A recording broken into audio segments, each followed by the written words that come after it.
Naka-ready ng tilapia ko. Yung kakain na lang ang kulang.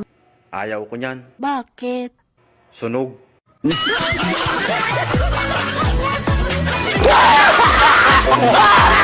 Kung sakali bang nakuha ko halimbawa yung number mo, tawagan kita mamayang mga 7 p.m. Okay. sa cellphone, hindi ako nagpapakilala. Kilala mo yung boses ko? Ito.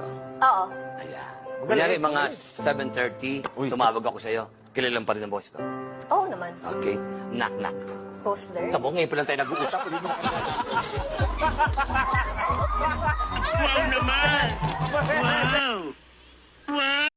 Believe din ako sa mga babae. Kasi isang lalaki lang, kontento na sila. Oh, hindi pwede, hoy! Maraming lalaki! Oh! Kadaming lalaki, lupa! Tama kayo, tama.